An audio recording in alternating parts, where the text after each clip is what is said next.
welcome back to the Storyline dengan aku Christina Dirjo Hadi dan kita kehadiran seorang content creator sukses yang luar biasa, Cici Konten, Victoria Wong. Thank you for having me, Ci. Hai, welcome to the Storylines. Oke, boleh cerita dulu backgroundnya seorang Victoria Wong ini? Boleh. Ke teman-teman sekalian. Oke, jadi mungkin salam kenal ya buat teman-teman di sini yang baru pertama kali melihat atau yang sudah pernah muncul muka saya di FYP-nya gitu. Pastinya. Ya. Jadi nama saya Victoria, tapi biasa dipanggil Vicky atau Cici Konten. Nah, jadi aku tuh sehari-hari kenapa bisa dipanggil Cici Konten? Karena aku sering sharing seputar tips, edukasi, dan bagaimana sih ngebangun personal branding gitu ya lewat sosial media kita di era sekarang. Seperti itu. Oke. Nah, kalau seorang Victoria sendiri sebelum menjadi Cici Konten itu siapa sih sebenarnya seorang Vicky ini? Oke, siapa ya? Jadi sebelumnya adalah aku dulu tuh latar belakangnya kerja kantoran. Oh, sempat kerja kantor. Ya, jadi seorang social media spesialis sebenarnya. Oke. Jadi tapi pastinya di awal-awal banget aku nggak langsung menemukan jati diriku ya. Jadi di awal-awal itu memang aku latar belakangnya tuh anak SMA gitu kan, yang ingin sebenarnya dapat beasiswa gitu, tapi gagal. Dan dalam kondisi itu aku tahu kayak waktu itu tuh lagi, kalau teman-teman ingat, di awal-awal pandemi.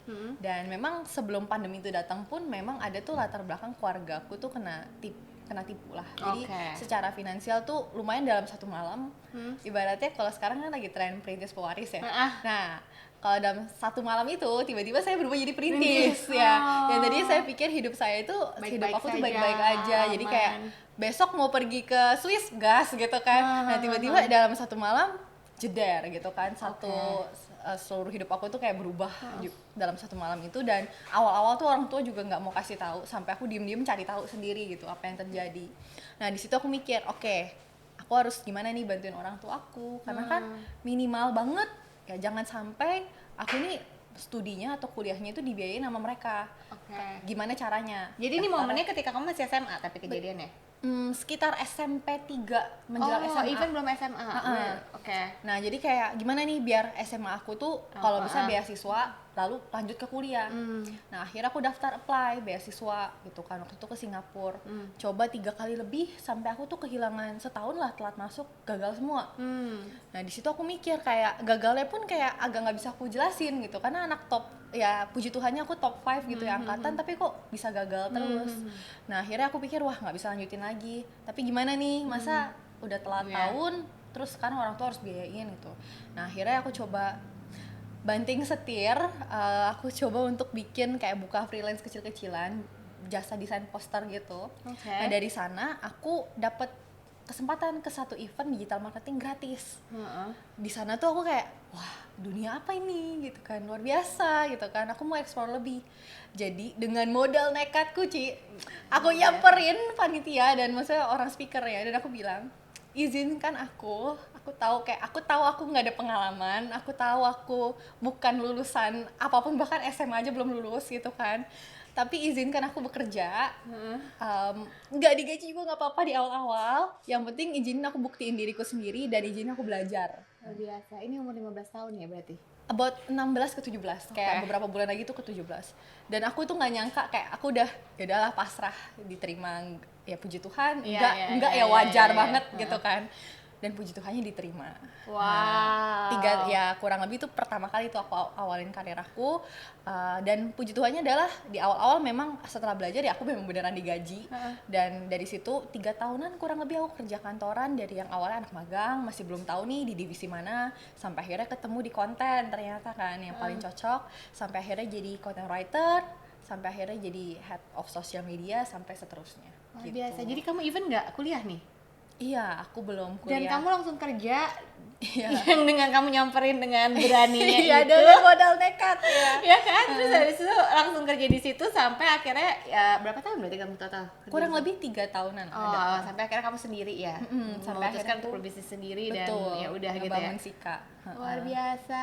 Kamu sendiri berapa bersaudara? Aku ada adik satu. Jadi kamu anak paling besar. Betul, anak pertama. Relate ya, pantesan ya anak pertama ya. Jadi waktu itu pasti udah langsung otaknya semua langsung jalan gimana caranya buat surviving mode-nya on gitu kan. Oke. Dari umur 15 ya kamu kurang lebih udah mulai 16-an lah, kurang lebih ke 17. Oke. Wow. keren sekali. Nah, tadi kan cerita juga ya sempat digaji, kayaknya aku juga pernah baca di salah satu konten kamu 100.000 sebulan. Nah, gimana apa yang ada di pikiran kamu saat itu dan gimana cara kamu bertahan? Oh, itu tuh sebenarnya bisa dibilang itu agak kesalahanku sih, Ci. Jadi waktu itu kan aku tuh gini teman-teman, kayak kan awal ya biasa lah ya, tergiur sama iming-iming kayak resign jadi konten kreator nanti bisa sukses gitu kan. Ya itu yang dalam otak saya gitu. Jadi waktu resign, itu terus? ya aku resign, Ci. Jadi aku resign terus aku memutuskan untuk kayak oke, aku mau coba deh fokus bisnis sendiri, terus ngembangin Sika ini platform belajar konten ya. Tapi di awal-awal itu kan aku kan masih ngerombak, kayak masih ngebikin modulnya, masih kayak banyak banget yang aku harus benahin, dan aku tuh nggak mikir sejauh itu sejujurnya. Waktu itu tuh aku kayak benar-benar kemakan nekat dan kemakan omongan lagi, dan akhirnya di bulan-bulan awal tuh aku inget kayak waktu itu kan aku masih membuat nih sistemnya, platformnya, dan waktu itu aku inget kayak aku pikir kalau gitu aku buka endorsement aja gitu kan, siapa tahu dapat duit dari sana, dan nggak ada yang tertarik. Nggak ada yang tertarik. Terus sekalinya aku coba gitu kan, katanya ada platform gitu kan yang dia open kayak semacam party post ya, aku ingat waktu itu dia buka kesempatan kita bisa apply untuk kita tuh bisa dapat duit dari promoting gitu kan. Terus aku coba play terus dapat 100.000 satu postingannya. Oh, ya itu bukan gaji lah ya. Iya, kayak duit gitu. Iya, kayak aku mencoba mencari peluang dan puji Tuhannya di accept, tapi ya itu cuman segitu doang income aku bulan itu. Terus aku panik banget sih, kayak wah, kayaknya keputusan salah nih, resign gitu kan. Resign dari posisi kamu yang sebenarnya udah lumayan aman dong saat itu ya, udah head kan tadi? Iya, kayak maksudnya seharusnya tuh aku memikirkan matang-matang gitu, karena saat itu tuh aku cuma mikirnya kebetulan memang aku tuh paham karena aku kan nggak ada latar belakang pendidikan tinggi. Jadi mungkin teman-teman di sini juga relate ya, kayak perusahaan itu kan sangat melihat latar belakang pendidikan. Aku tuh udah bisa dapat pekerjaan aja itu udah syukur banget gitu. Jadi aku pun nggak expect gaji aku tuh harus gimana-gimana lagi gitu ya, karena aku sadar diri. Nah tapi at the same time tuh aku juga melihat kayak wah ini gimana buat aku transport makan sehari-hari, kebutuhan sehari-hari aja nggak cukup gitu. Gimana mau bantu orang tua gitu kan.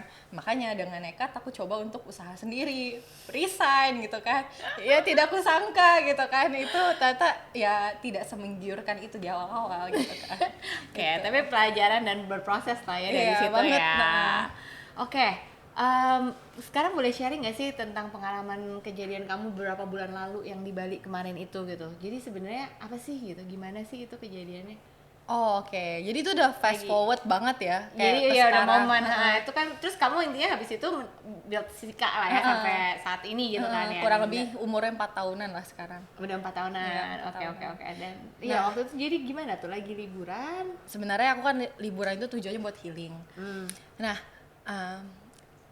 jadi kan kalau di Bali, Cici tahu kan itu kan mau nggak mau harus naik motor ke beberapa daerah. Kayak kita tuh udah berusaha untuk pesen car, tapi nggak dapet. Akhirnya aku sama temanku, yang dimana temen aku tuh track recordnya nggak pernah naik motor juga sebelumnya.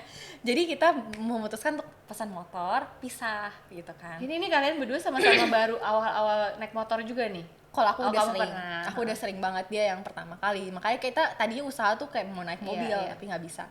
Nah udah pisah, terus akhirnya aku naik motor terus tiba-tiba blank kayak hitam aja gitu. Aku bangun itu sudah di rumah sakit. Jadi sebenarnya kalian konvoy dong, ada teman kamu? Tapi dia udah duluan. Dia justru di depan. Udah duluan. Makanya pokoknya aku ingetnya tuh tiba-tiba blank, hitam semua. Pas aku bangun, itu sudah dalam kondisi temen aku kayak nangis-nangis dan itu di rumah sakit gitu kan. Aku bingung ini kenapa gitu kan. Terus denger dari kesaksian dia dan juga beberapa warga, motor aku tuh nabrak sisi jalan dan akunya mental itu kayak uwing gitu kan. Uwing sampai pas jatuh helm aku terpental. Nah, langsung dilariin ke rumah sakit dan katanya sih aku kejang-kejang gitu kayak orang kejang-kejang gitu di jalan. Nah, terus habis itu aku pikir, ini nggak napa-napa lah, karena aku waktu itu merasa kayaknya masih bisa melihat dengan jelas segala macam, aman aja. Nah, tapi aku ingat banget waktu itu aku masih sempat-sempatnya ngurusin endorse. Hah? Ya, pas kamu bangun ini? Bener, aku kayak, udah jam segini, aku harusnya posting branding sih. Itu bener, aku kayak, Fik gitu. Weh, lu harus tahu ini Brandies ngejar gue gitu kan. Yaudah aku sambil posting tuh ya, Ci. Terus sambil nunggu CT scan, pas begitu selesai CT scan lama banget tuh ya nunggunya, aku sambil posting tuh Ci. Kamu inget ya itu ya? Iya, yang posting itu aku ingat karena kayak harus deadline. Terus begitu keluar hasilnya, teman aku tiba-tiba teriak-teriak gitu kan, terus sedih kayak tiba-tiba nangis gitu kan. Aku bingung kenapa, dan bilang aku nggak bisa kasih tahu kamu, Vick, nanti kamu tambah panik gitu kan. So kayak ya pokoknya aku butuh nomor telepon orang tuamu sekarang. So aku bilang awas tuh, jangan apapun itu jangan kasih tahu orang tua, karena bakal kasihan gitu, mereka nggak tahu apa, panik. Akhirnya dia bingung kan, dia taruh di close friend aku. Terus aku inget banget first responnya itu kok Theo Derek, Kel itu kenapa Vicky, terus akhirnya chatan dong mereka, kok ini kayak gini hasilnya, deh jebret. Kel, lu telepon orang tuanya sekarang, itu pendarahan otak, dibilang kayak itu gawat banget, sekarang lu kasih kayak intinya tuh kasih teleponnya ke orang sana biar dia ngurusin semuanya, dia bilang. Soalnya temen aku juga panik. Iya Aku juga pastilah. Terus ya udah akhirnya mereka diem-diem telepon orang tua aku. Terus aku Udah ngomong ke kamu lagi nih berarti. aku dipindahin ke pusat gitu, karena aku pindah rumah sakit dulu abis pindah itu. rumah sakit karena akunya juga tiba-tiba tuh kepala aku sakit banget gitu, blackout. Jadi pas aku bangun udah dipindah hospital dari Siloam kayak gitu. Terus ya jadi abis itu dirawat di Siloam itu. Nah aku tuh entah kenapa kondisi aku makin parah Ci. Makanya waktu awal-awal kan aku pikir ini bukan pendarahan otak, begitu aku tahu ini pendarahan otak, entah kenapa kepala aku sakit banget. Iya, kayak baru berasa kepala aku sakit banget. Terus udah gitu kan pas dipindahin tuh banyak banget tuh aku dengar-dengar dari dokter yang kayak wah ini tuh beneran pendarahan otak, sebelah kirinya ada pembengkakan, kena jentur ke sebelah kanannya ada pendarahan nih. Aduh. Gitu kan. Dan terus aku dengar-dengar kayak dokter yang kayak ya ini sementara jangan lihat layar dulu, terus nggak tahu ya ini bisa gimana ya, nanti ini mungkin ya bisa pengaruh ke pendengaran, penglihatan segala macam. Jadi kayak aku mendengar sekilas lah, meskipun aku nggak dengar full gitu kan, karena kan ngomong di luar, tapi dalam otak aku tuh kayak ya udah di sinilah hancurlah hidup aku gitu, kayak sampai sini. Karena even aku selamat pun, misalnya ini aku bangun ya udah nggak sakit lagi dan dalam kondisi yang bangun pun aku cuma merepotkan orang-orang sekeliling aku dengan keadaanku kayak begini gitu kan. Jadi aku ketika cerita itu emang makin lama makin parah, dan sampai akhirnya aku ingat aku marah banget sama Tuhan. Karena kayak ibaratnya ngapain sih Tuhan ngasih aku kesempatan kedua buat hidup, tapi aku nggak bisa ngapa-ngapain juga, kayak Tuhan ambil semuanya dari aku gitu kan. Tapi ini kan padahal kondisinya saat itu kan belum gimana-gimana, belum divonis sampai segitunya, cuman kata dokter yang tadi awal itu ya. Kamu menjalankan serangkaian tes selanjutnya, ada tes-tes lagi dong. Dan betul. Ini momen ketika kamu udah pindah ke Jakarta atau kan ada momen masih di Bali. Oh ini masih di Bali dulu. Masih di Bali. Oke. Terus soalnya memang harus pindah ke Jakarta, tapi tuh harus lewat jalur darat, nggak bisa lewat udara. Kalau nggak mesti pakai pesawat yang SOS apa gitu kali, yang ribet banget ya. Lebih ke tekanan di atasnya sih bisa pengaruh ke otak. Nah terus ya udah aku pikir ya udah gitu, kayak ini udah berakhir lah gitu kan. Nah disitulah yang aku sempat cerita juga di sosmed kalau aku dapat mimpi gitu kan, dimana di mimpi itu aku sebenarnya lagi lari. Aku suka banget jogging lari ya di BSD daerah sini.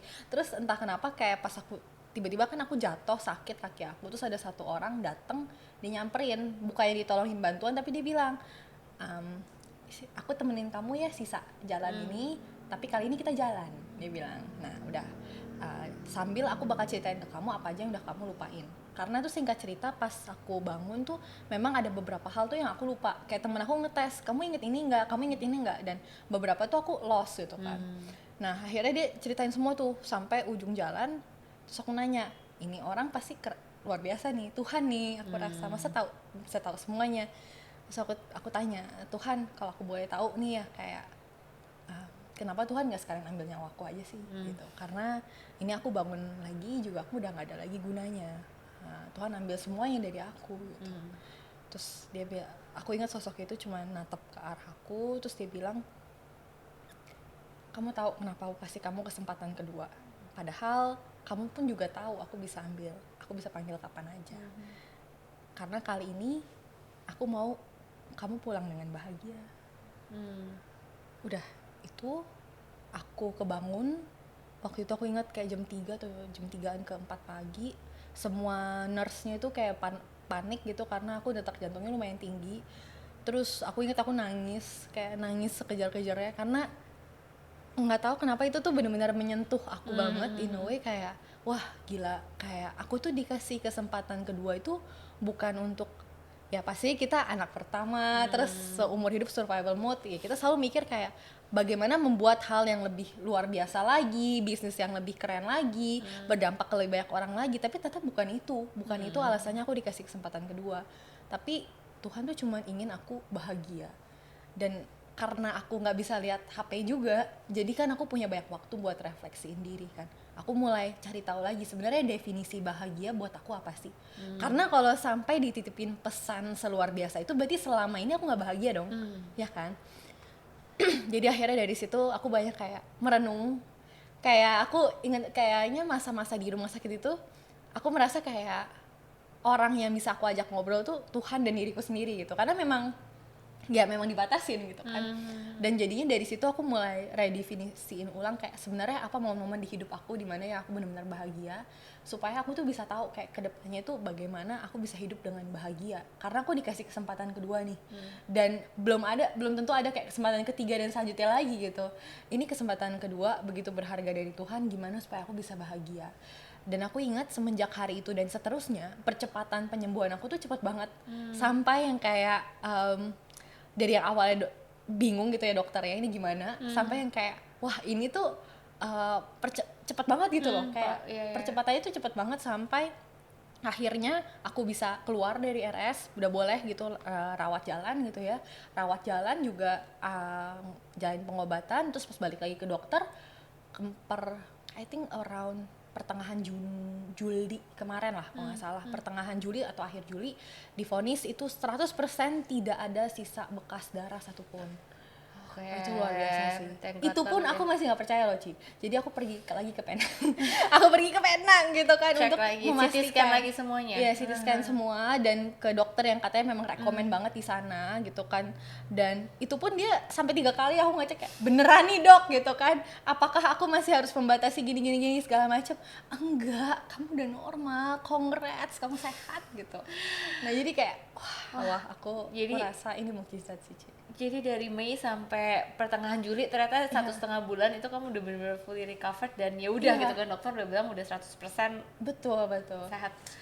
Tapi katanya waktu itu sempat kayak dari Bali ke Jakarta itu kan tadi kan prosesnya itu berarti kamu sebelumnya dirawat di Bali lumayan lama dong? Enggak? Kayaknya around 1 minggu, kayak 1 sampai 2 mingguan ya. Lumayan dong. Lumayan, berarti kamu masih 2 lumayan minggu di Bali dulu baru kamu akhirnya ke Jakarta. Di Jakarta juga kamu opname lagi gitu atau langsung rawat jalannya aja? Enggak, masih di... Itu kayaknya agak ada sebulanan deh. Yang di pokoknya lebih lama, sekitar 3 minggu atau something gitu. Oh, jadi sebenarnya semua pengobatan itu sendiri tuh di rumah sakit ya kamu ya? Iya. Bukan yang rawat jalan bolak-balik ya? Iya, jadi paling struggle itu pas yang dari Bali ke Jakarta sih. Karena kan itu harus jalan darat. Iya, jalan darat kan. Dan itu tuh wah, aku sampai ada satu titik yang kayak itu kan sama mama sama adekku. Ada satu titik tuh di mana aku kayak kesakitan banget sampai kita harus berhenti di kayak apa sih yang jalanan nih biasanya tuh kayak ada rest area ya. Tapi tuh rest area itu in the middle of nowhere gitu loh. Jadi kayak nggak ada apapun segala macam gitu. Terus aku udah kayak nangis itu sampai kayak Tuhan tolong ambil nyawaku aja, aku sampai begitu gitu kan. Mamaku sampai bingung harus gimana, sampai ya tapi puji Tuhannya aku udah lewat masa kritis itu sampai ke Jakarta. Pokoknya sampai Jakarta tuh aku udah sisa kayak gitu, udah gak bisa ngomong apapun lagi gitu kan. Langsung dibawa ke Mandaya gitu kan. Di sana langsung ya dirawat. Jadi gitu. Hospital to hospital ya basically ya kemarin itu ya, dan dengan perjalanan yang lumayan banget itu 20 jam. Iya. Oke, ambulans berarti kamu? Enggak, aku pakai apartemen. Pakai mobil biasa. Udah nggak diinfo sama segala macam gitu berarti ya? Enggak. Wow. Dalam waktu berapa bulan ini segala pengalaman yang luar biasa dan merubah hidup. Akhir Mei banget, sampai aku dengarnya aja masih aku juga sampai sekarang masih agak disbelief, tapi kayak percayalah itu nyata gitu kan. Akhir Mei sampai akhir Juli deh kalau bisa dibilang kayak total 2 bulan lah ya. Tapi awal Agustus ini aku ke Penang kan. So kalau di total sama Penang mungkin ya think per minggu lalu deh aku baru balik dari Penang. Gitu. Terus so far gimana tuh selama momen kamu recovery dan lain-lain, masih kepikiran bisnisnya kah atau masih sempat posting brand apa yang tadi PR itu, kamu masih inget nggak? Lebih tepatnya aku benar-benar fokus recovery sih, Ya kan? karena memang nggak boleh lihat layar dulu. Jadi cuma momen yang pertama kali pas sadar itu doang ya? Iya benar. Kayak ya udah itu udah tuntas, udah sisanya puji Tuhannya aku ada tim yang bantu gitu. Udah langsung take over dan ya udah kan, kamu bener-bener break 100% dong gitu ya? Iya bisa dibilang. Wah, how was it? Udah nggak mikirin lagi ya tapi ya? Udah nggak, ya Apa kepikiran? kerjaan kamu, takut nggak? Kayak ada yang belum beres nggak? Nah, sebenarnya itu aku merasa kayak aku tuh dikasih kesempatan kedua ini tuh aku bukan cuma dipulihin secara fisik doang, Ci, tapi aku merasa aku dipulihkan secara batin. Karena semenjak aku mendapat mimpi itu dan aku melewati semua ini, aku merasa bahkan orang tuaku dan keluargaku dan teman-temanku pun juga bilang aku tuh orang yang seakan tuh kayak berbeda gitu. Dan in a way dalam artian tuh kayak misalnya nih hal-hal sesimpel, kalau dulu tuh aku orang yang sangat banget overthinker, jadi kayak spesifik sampai misalnya nih aku mau mencapai goal A, itu tuh aku benar-benar tulis yang kayak kira-kira kalau misalnya aku mau mencapai sini berapa, misalnya kalau postingan berapa jumlah reach yang aku harus capai, dan kira-kira berapa banyak postingan yang aku harus posting, dan kalau misalnya ini gagal itu harus gimana, kayak udah sampai sedetail itu, overthinker mentok lah gitu kan. Nah tapi sekarang itu in a way aku tuh merasa kayak apapun itu memang aku tetap, bukan artinya aku nggak bekerja dan melakukan yang terbaik ya, aku tetap melakukan yang terbaik, tapi dalam catatan aku juga tahu kalau apa yang aku lakukan itu tuh pada akhirnya butuh persetujuan dari Tuhan. Dan meskipun nggak disetujui dan meskipun ada hal yang nggak aku inginkan, itu I'm gonna be okay, aku bakal nggak apa-apa, baik-baik aja. Karena ibaratnya selama aku masih digendong sama Tuhan, selama aku masih Tuhan yang ikut serta gitu kan, aku nggak perlu khawatir. Kayak dalam artian misalnya nih yang ini nggak nyampe, atau misalnya nih tiba-tiba kena masalah ABCD, apalagi belakangan ini lumayan banyak ya hal-hal yang terjadi gitu ya, tapi entah kenapa aku diberikan ketenangan dan rasa damai dalam hati untuk bisa menjalankan itu semua, karena aku percaya apapun itu nantinya hasilnya, rancangan Tuhan itu tuh udah pasti yang terbaik buat aku. Jadi kayak in a way aku mungkin tetap melakukan yang terbaik, tapi aku melihat pekerjaan itu sebagai titipan dari Tuhan untuk aku maksimalkan, bukan yang kayak itu tuh milik aku 100%. Dalam artian selama ini tuh aku ngelihat bisnis aku, Sika, wah teman-temanku dan audiensku pasti tahu kayak aku tuh cinta Sika setengah mati gitu, kayak aku bisa mengorbankan apapun gitu kan buat itu. Tapi sekarang tuh aku ngelihat itu kayak, aku inget waktu kemarin di titik kemarin aku lagi drop juga, aku sampai doa kayak, karena waktu itu aku merasa aku useless, aku merasa aku nggak bisa survive gitu kan, aku sampai doa, Tuhan nggak apa-apa, Tuhan ambil bisnis aku, Sika, gemetaran gitu ya doanya, tapi apapun itu Tuhan tolong jangan tinggalkan aku. Aku ingat aku doa kayak gitu, dan sampai sekarang pun aku merasa aku lebih nggak terikat gitu. In a way kayak dulu tuh aku benar-benar mengaitkan identitas aku tuh sama angka, apalagi cuci konten. Kayak kalau nggak perform kamu bukan cuci konten gitu kan, kamu siapa gitu kan.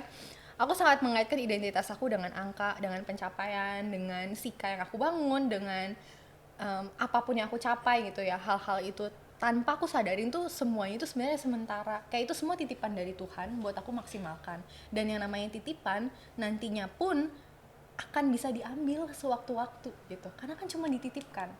Dan seandainya diambil pun percayalah Tuhan akan memberikan yang lain yang lebih baik, yang akan bisa membawa kita ke tujuan selanjutnya. Jadi kayak aku sekarang ngelihat apapun yang aku kerjakan, apapun yang dititipkan Tuhan, mau itu Sika atau apapun itu, ya hanya sekedar titipan. Tentu aku harus maksimalkan, karena ibarat dikasih Tuhan berkat seluar biasa ini, masa nggak dimaksimalkan? Tapi ketika nanti sudah tiba saatnya, Tuhan bilang, yuk balikin. Ya udah ya. Karena percayalah, nanti juga Tuhan akan kasih lagi dengan yang lebih baik. Pada dasarnya Tuhan itu baik. Gitu. Itu sih. Gila di umur lo yang 24 tahun ini sih kayak bentar lagi Ci, 24, 23 masih menjelang 24 nih. Tanggal berapa tuh? Bulan apa tuh? November. 23 lo kayak gini, kayak udah wisdom semuanya tuh udah jadi kebentuk banget dari pengalaman kamu kemarin ya. Ya puji Kayak Tuhannya ya dikasih. luar biasa, semua kata-katanya tadi very beautiful said sih, gila. Aku aja sampai amazed dengerin. Oke, luar biasa. Jadi dari pengalaman kamu itu kira-kira sekarang ada perubahan gak sih dari cara kamu milih proyek atau cara kamu kerja atau cara kamu mengambil keputusan besar gitu? Oke, tentu yang pasti banget ada perubahan. Kalau dulu ya itu metrik atau standarnya itu adalah angka. Ya angka, kalau nggak angka minimal exposure atau something bigger yang bisa aku capai gitu kan. Nah kalau sekarang aku melihatnya itu standarnya apa? Standarnya adalah kebahagiaan diri aku sendiri dan rasa damai di hati itu. Jadi damai dan bahagia aku kebetulan tuh ya memang kalau aku pribadi aku mengasosiasikan itu dengan di-approve sama Tuhan atau enggak. Karena kalau misalnya enggak, itu tuh pasti enggak merasa damai dan bahagia di hati aku kan. Jadi itu yang menjadi standar aku sekarang.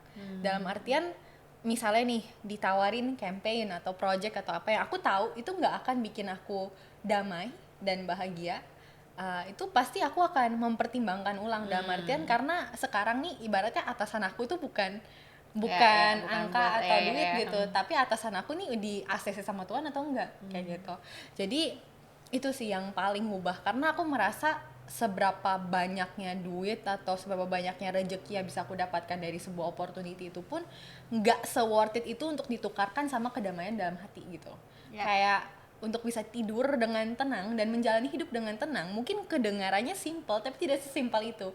Aku banyak banget ketemu orang-orang yang udah kayak berhasil, sukses, bahkan aku sendiri kan memang ada anak-anak kreator di bawah aku ya yang udah famous, udah 100K ke atas segala macam, dan kelihatannya tampaknya sukses, tapi aku melihat kayak belakang layarnya itu kayak jam bisa tiba-tiba subuh meeting dengan subuh meeting gitu kan. Sama siapa?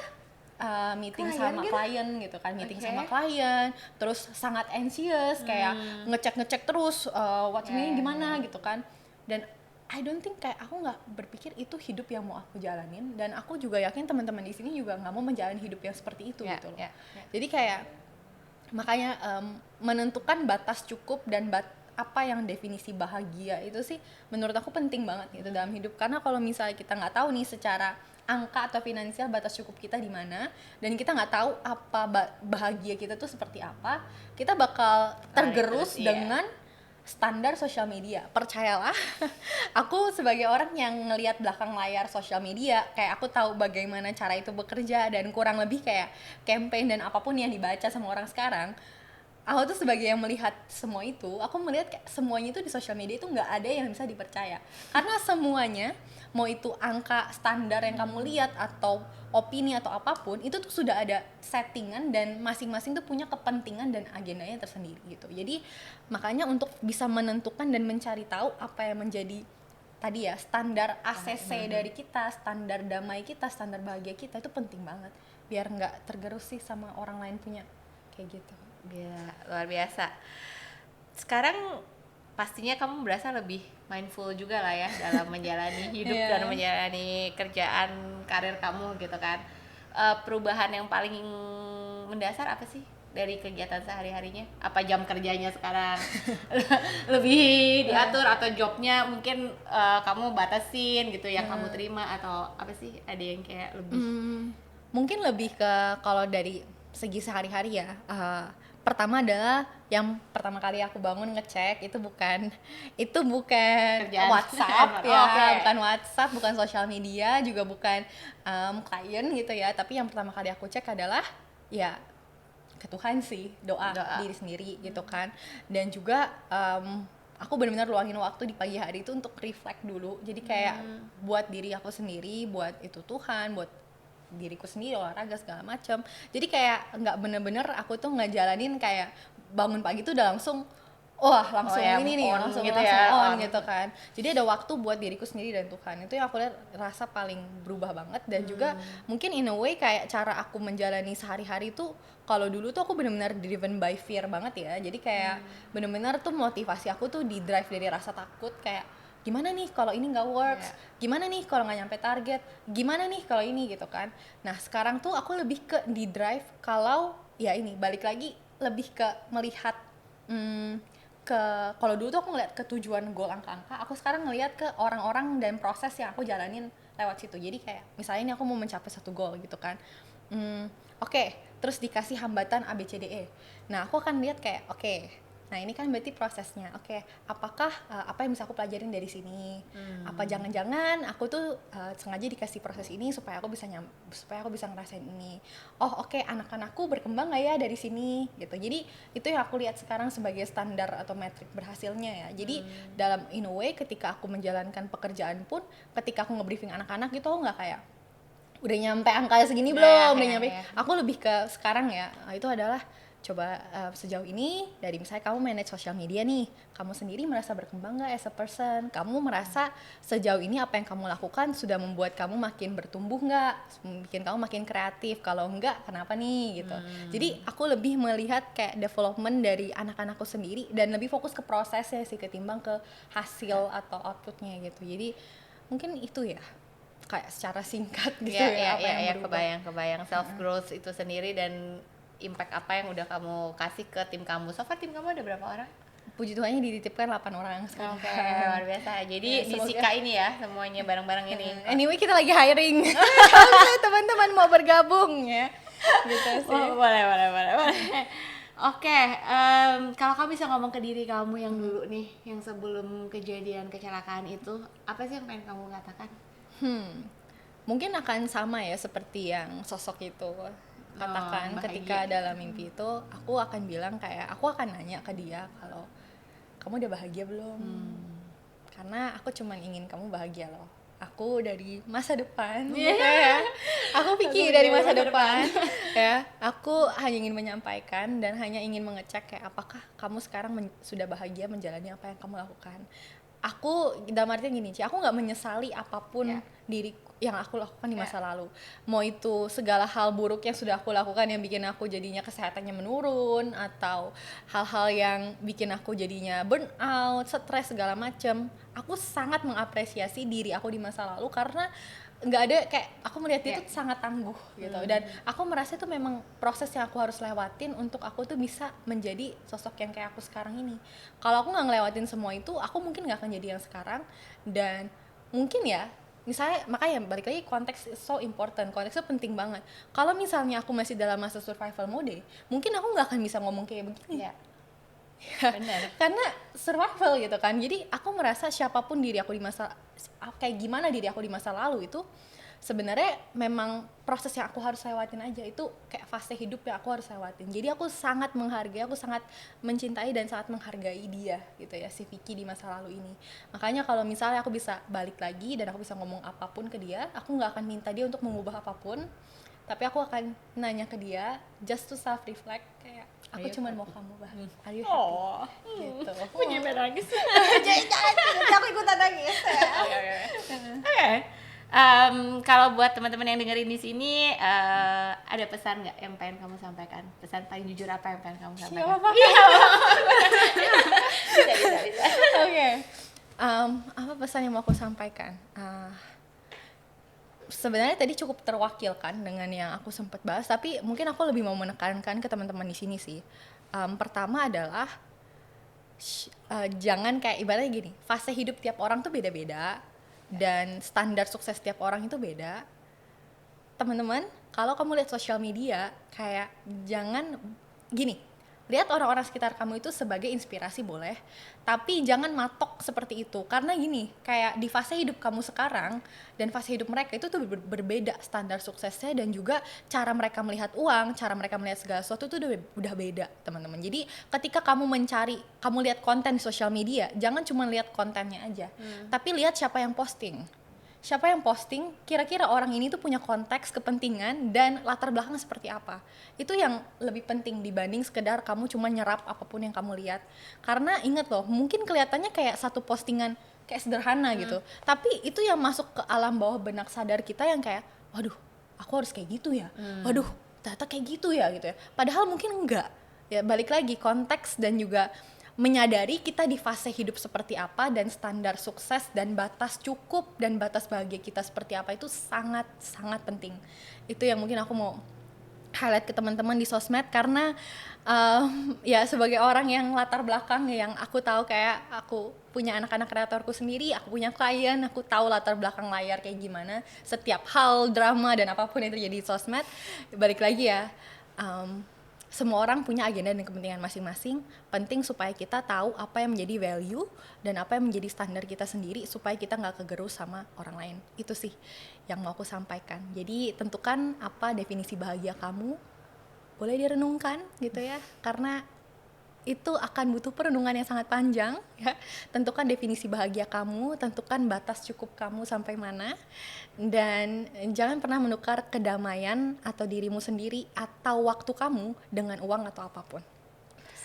Luar biasa, itu udah terangkum dengan sangat clear, sangat jelas, dan belajar banget ya dari seorang Victoria Wong hari ini, Cici konten kita. Don't compare your chapter 1 with others chapter 10 gitu ya, saya, karena kamu gak pernah tahu konteks mereka di momen kamu bandingin itu di mana gitu, karena pasti setiap orang punya perjalanannya masing-masing. Betul. Punya journey-nya masing-masing. Jadi stop comparing dan fokus sama diri kita, sama kebahagiaan kita sendiri. Luar biasa, masih terharu banget. Thank you banget Fit for today. Belajar banget dan aduh luar biasa pengalaman hidup kamu. Thank you banget udah dibagikan ke teman-teman semua juga. Dan semoga kita semua bisa dapat sesuatu ya dari sharing Fik hari ini. See you on the next episode. Thank you for watching Storyline.